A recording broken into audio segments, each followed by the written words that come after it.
And so, Don't you have to one, flip it over? Just want to give you a little bit of information on how IXL works in the classroom.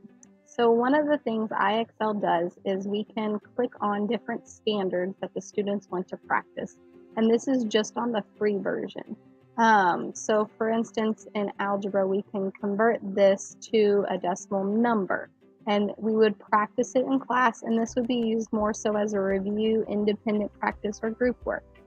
And we can have the students write it as a answer, and it will tell them instantly whether or not they get it correct. What I also like about this program is that you have what they consider a SMART score, so it kind of keeps track of each question. So the more questions that they get right in a row, their SMART score goes up a little bit faster. Whereas if you notice, if I miss this question, then it will tell me it's incorrect, but it will also decrease my SMART score.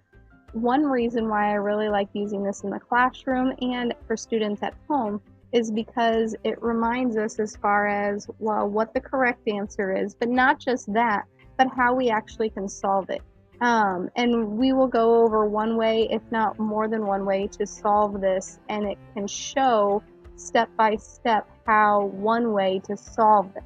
Once the students typically write this down to have a better understanding, then they can press it, got it, and they can move on to their next question. And again, then they can try to catch their mistake and see if they can increase their score. On the free version, we get 20 questions a day, and normally we can increase the SMART score and they can earn badges and ribbons. And doing so, though, I believe IXL has changed their policy, and my students now are only able to answer 10 questions, which is still great for a free version, but it doesn't give them as much practice as 20 questions or ultimately the membership version does. So I invite you to explore the site. It has a lot of good resources to do. In the math, as I've mentioned in my proposal, is that one thing I do like about having a membership version is that all of my students will have access to all of the math skills.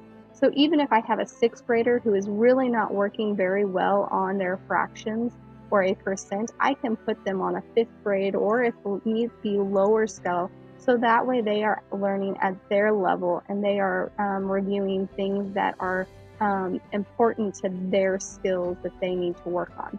So I hope this kind of gets you a better idea of what IXL is about. And if you have questions, please let me know, and I'd be happy to hear your thoughts and feedback. Which equals 1. go ahead and put it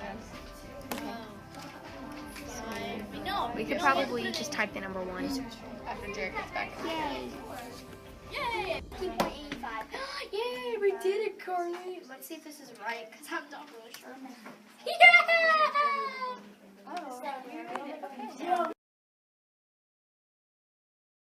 It's nice because it shows you how you could have fixed your mistakes when you get it wrong. It's easy.